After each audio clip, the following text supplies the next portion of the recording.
You ever have one of those mornings where the air just feels different, like it's warning you, without a word, that your whole world is about to change? That's what it was like that day. Standing on my porch with the ocean spitting salt in my face, coffee in hand, Murphy the dog at my side, thinking, all right, maybe today's the day the quiet finally ends. And man, I wasn't wrong.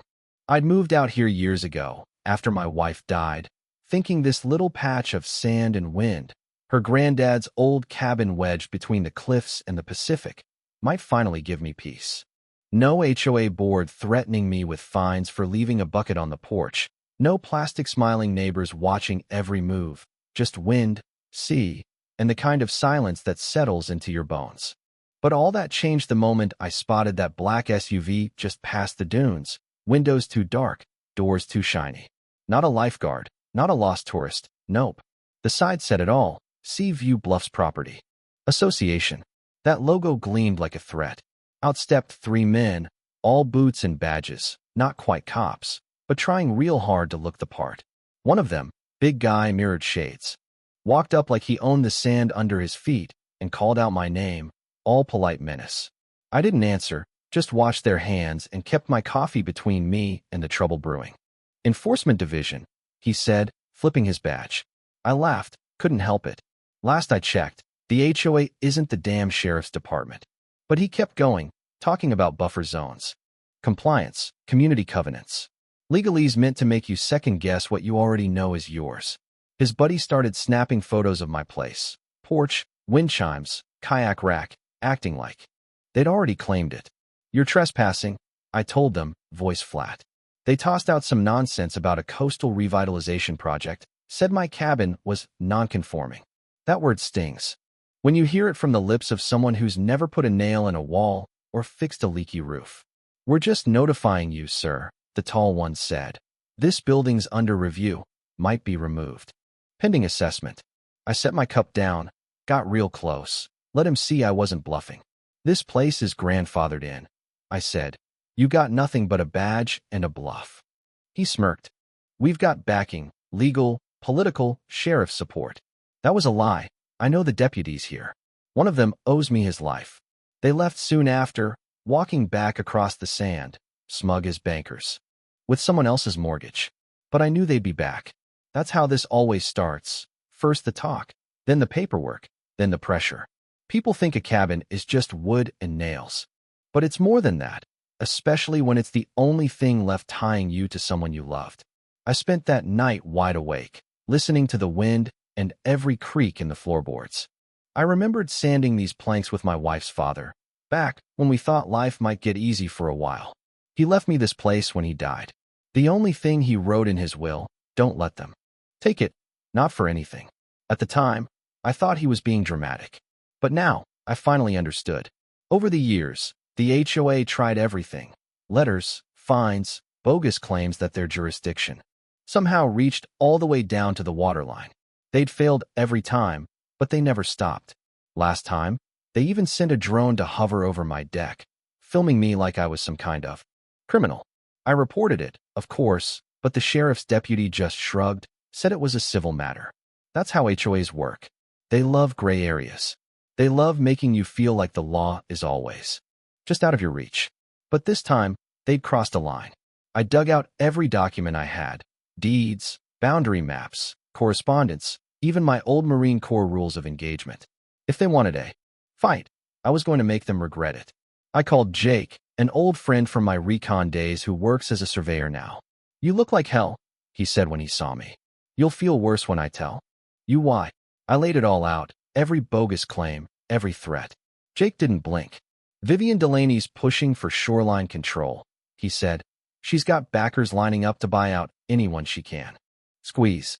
He promised to help, to pull property data, overlay maps, whatever I needed. But expect them to get ugly. They always do.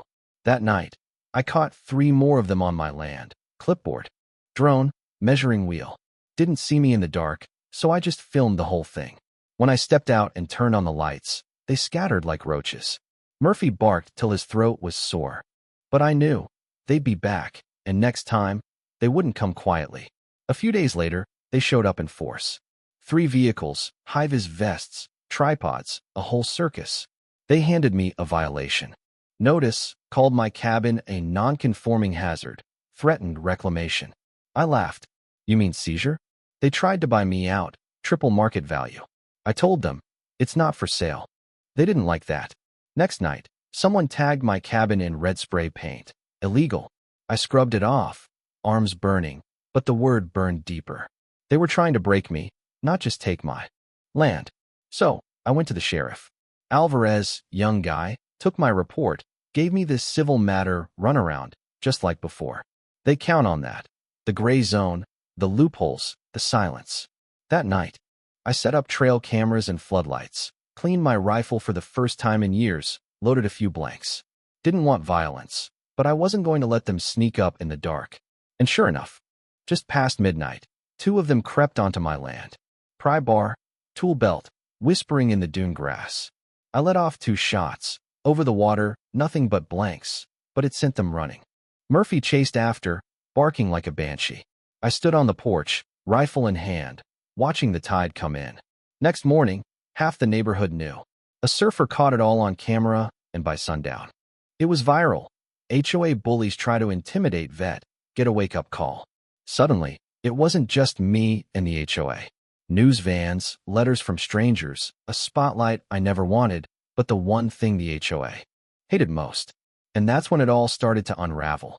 Former board member Janice Green came forward, revealed the secret redevelopment plan, $2.3 million in coastal property targeted. I'm the last holdout. Emails, memos, evidence of pressure tactics, even instructions to fabricate violations. They served me with a lawsuit next, tried to drown me in legal fees and restraining orders. But I wasn't alone. Jake had pulled county maps, permits, everything. Laura Hill, a lawyer with fire in her gut, took my case pro bono. We found trail cam footage of one of their men tampering with my propane tank. Suddenly, it wasn't just trespass. It was sabotage. The judge saw enough, froze their lawsuit, opened a criminal investigation, subpoenaed the HOA's emails. What came out was uglier than I'd ever guessed. Fraud, racketeering, conflict of interest, a web of lies stretching from Vivian Delaney's living room all the way to her husband's company in San Diego. Public outrage boiled over. Protest signs went up. Even their own members started flipping. In court, Laura dismantled their case, piece by piece. Drone video, fake compliance teams, forged documents, the lot. Judge Monks didn't waste time. Shut down every HOA action against me, recommended charges to the DA, and called the whole scheme what it was, organized fraud. When the dust settled, Vivian resigned. The county seized their records, dissolved their enforcement team, ordered a full audit. My cabin, my line in the sand, still stood, battered but unbroken. And for the first time in months, I could breathe.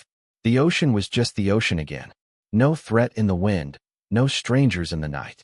Now, folks come by sometimes, veterans, single moms, teachers, looking for a bit of peace, or maybe just to see the place that finally stood firm. I don't charge them. Never will. I just tell them what my wife's father told me. Don't let them take it. Not for anything. So, here's my call to you. Where do you stand when the line gets drawn? When the quiet life gets threatened by people with power and paper, do you give in? Or do you dig your heels in and make a stand?